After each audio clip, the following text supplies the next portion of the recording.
Sticking with the idea of music and us reacting to music, he was the first, one of the first donations, other than anonymous, the first named donation of the evening. Decidedly being troublesome and not giving us a trick or a treat. Even when I texted him off air saying, Dad, do you want a trick or a treat? Come on. My father is a YouTuber. If there ain't a scary story for tonight, that's the one. My dad is a YouTuber.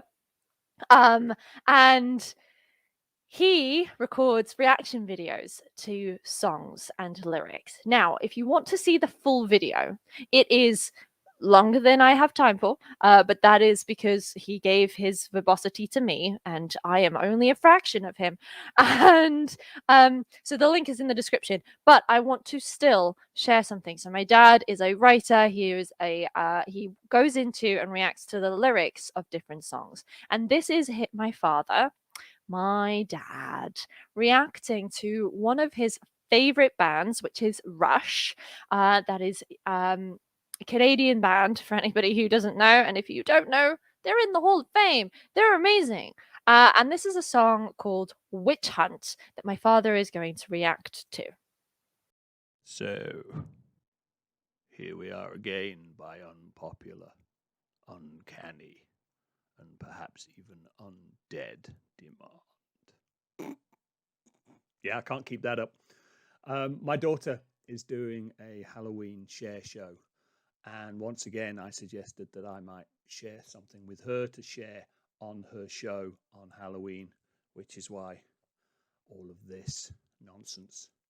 But also, obviously, a song that is fitting and appropriate for Halloween. Because of the nature of how YouTube's algorithm handles streaming versus shows, videos that you upload, there are some challenges with doing this, which means I'm gonna sort of front load quite a little bit of this introduction, and I'm gonna, by my own standards, try and speed run through the song. I'm going to try and keep it compact and short and to the point to give Gemma a fighting chance to make use of it in her show. Hopefully, we'll still get some of the value we try and get out of it. And certainly, Witch Hunt is one of my favorite lyrics and a great song from a great period. The perhaps the most profoundly sad, somewhat impressive on Neil Peart's part, but profoundly sad aspects of this song is that it was produced for Moving Pictures in what, 81, 82. And here we are 30 years later, and the song is as relevant and as on point and as on the money now as it ever was in some ways. And I think I was just having this conversation with the producer of the show that I'm writing in South Africa. In some ways, we always tend to think that the time we're living in is the most on fire, is the most discordant, is the most troubled, is, wars and rumors of wars. We always tend to think we're in the worst time that there has ever been, and we forget Cannae, we forget Genghis Khan, we forget bubonic plague, as opposed to stay indoors and wear a mask.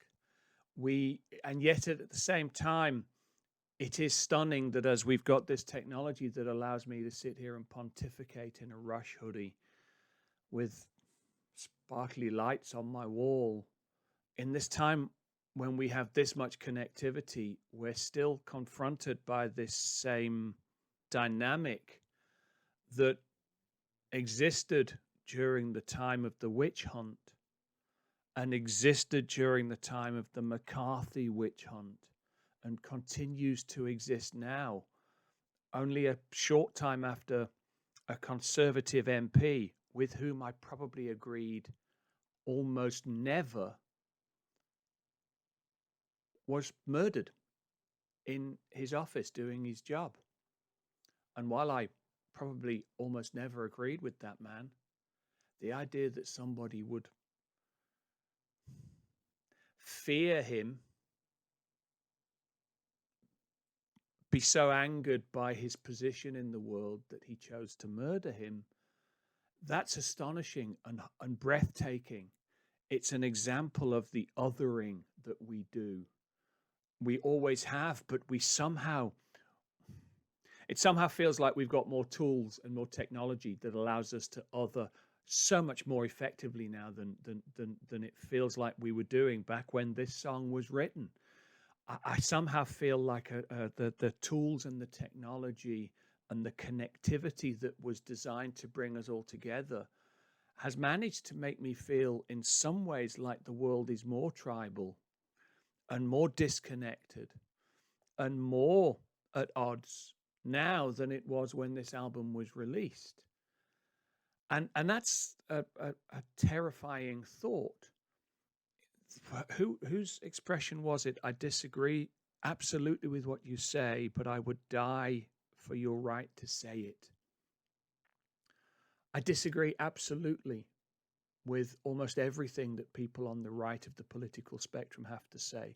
Disagree absolutely. Disagree absolutely with the sort of capitalism is king school of thought, capitalism without a conscience. Disagree absolutely with the anti-vaxxer. Disagree absolutely with the anti-masker. Disagree absolutely with anybody that fails to show empathy in a world where empathy is the most important thing of all. But the idea that I would other them to the point that I would stick a blade in them or stick explosives on myself to go and destroy the infidel, it's horrific. And I guess it's been a theme of fiction and writing. It was a theme in the book written about 1984. It's been a theme in discussions and conversations through time. In a weird way, there's an interesting synergy. There's an interesting similarity of theme between this song, Witch Hunt, and a song that I did earlier on this channel, A Few Words for the Dead by Marillion, one of my favorite lyrics of all time. The "or you could love" line in that song is my email tagline. "Or you could love" is so deeply coded in at the very least the aspiration of my life mission. I don't necessarily always achieve it, but I aspire to it. And there's a similarity in theme between that, A Few Words for the Dead, written about Bosnia, and this song, Witch Hunt, written about the kind of human dynamic that gets us to Bosnia, that gets us to a 25-year-old man stabbing a 61-year-old politician to death because of political disagreement, because of fanaticism, because of this sort of radicalization of both sides, of all sides. The right is radicalized, the left is radicalized, the religious are radicalized, the atheists are radicalized. And somehow it feels like there's no radical middle, unless you count Tim Minchin. Tim Minchin's probably radical middle. Who else is radical? I think Peart was radical middle. Yeah, I think Neil Peart was very much radical middle. And when he wrote about society, when he wrote about people, when he started to do that, as we're about to see, lyrics written at, somewhere between 79 and 1981, lyrics written then, here, this man makes 80, I think. Moving Pictures comes out, because I think Signals comes out in 81. So yeah, lyrics written in 79, 80 are still relevant now in 2021, 22, and will continue to be relevant. They'll continue to be relevant as long as we remain fearful and confident in our rightness to the point that anybody that isn't us is the enemy. So that's a very long introduction, which I suspect may be all that my daughter Gemma is able to use in her live stream. And if it is, and you've stuck around to listen to this, thank you for doing that. Click the link somewhere in Gemma's stream to watch the song, and I hope you do. I'm gonna pick up on some very key lyrics in that song. We might even discuss some fashion choices and some style choices. But yeah, that is probably it for Gemma's live stream, and that means that I can now jump into this incredible song by this incredible band, this band that has meant so much to me for so much of my in adult life.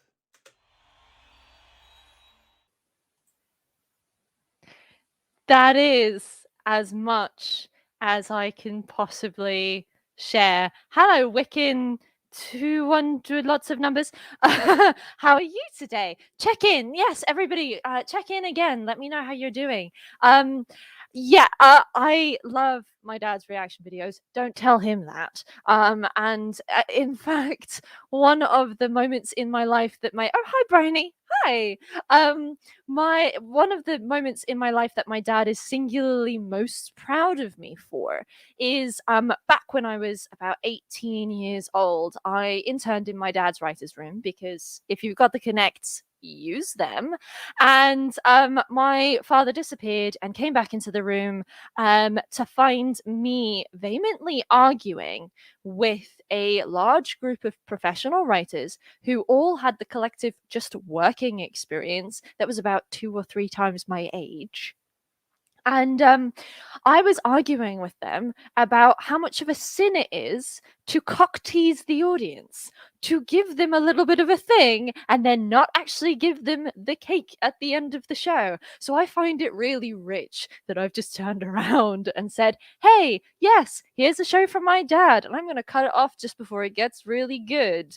But that is my little share as a response to that wonderful share by my dad. I think he brought up a lot of really, really good issues, and some issues that are really, really relevant to Halloween. It is a time for us to reflect on the dead and celebrate the dead, and not just people, but things that have passed as well.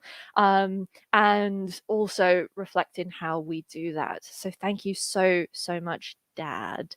I'm like, oh, you've submitted it as Paul, as Dodgy Cam. So thank you. Lyrics in a Bottle. I named the channel.